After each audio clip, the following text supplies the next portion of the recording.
Y'all, this book talk is gonna get real, so get ready. Let's get started.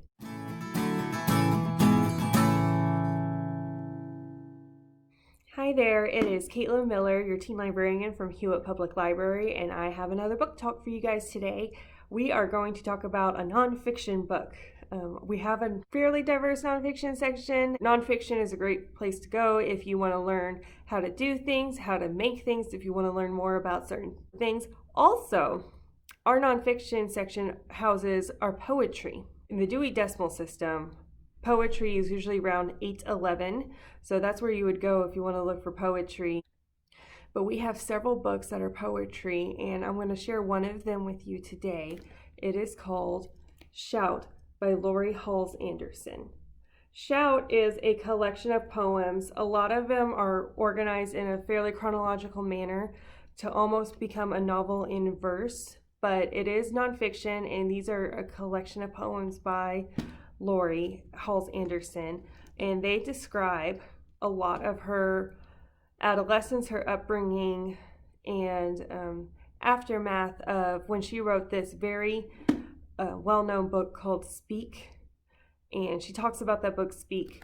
If you haven't read it, feel free to do so. I've heard wonderful things about it. You don't have to read Speak in order to understand Shout, because I was able to understand Shout just fine without having read Speak first.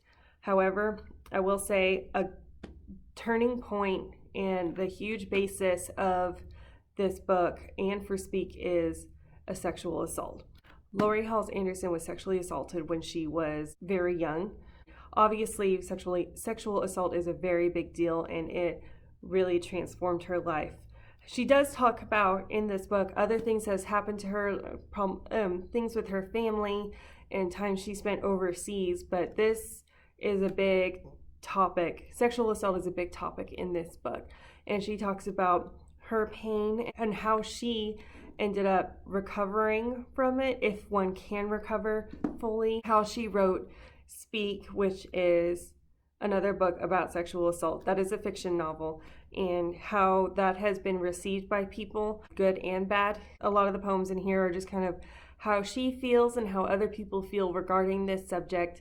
This subject is challenging, I will admit. It is very, very raw, very real. She shows grace where she wants to show grace, and she does not where she chooses not to show grace at all. I'm not saying she's not kind. I don't think she's being mean-spirited in this book in any way, but she's being authentic to her feelings.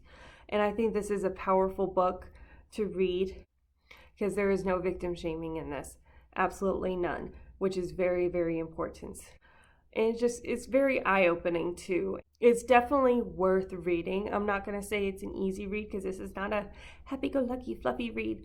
It's intense. It is, but it's worth it. And I recommend it because sometimes you need intensity. Sometimes you need to experience other perspectives and think about things that you don't normally think about or you take for granted. It's good to challenge some ideas that you've had.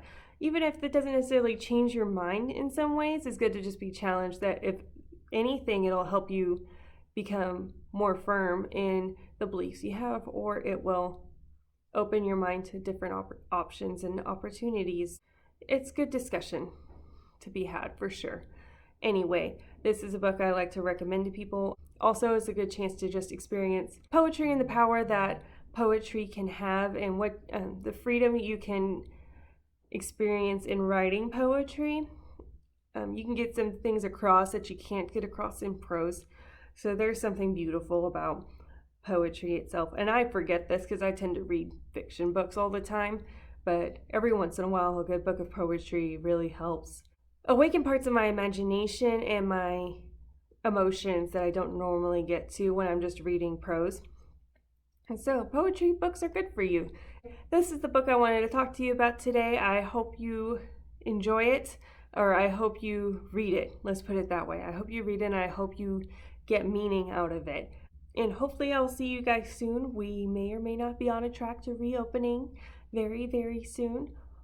You'll learn more. I can't reveal an awful lot here, but I'm very excited, and I hope I will see you guys soon, okay? I love you. You guys are perfect.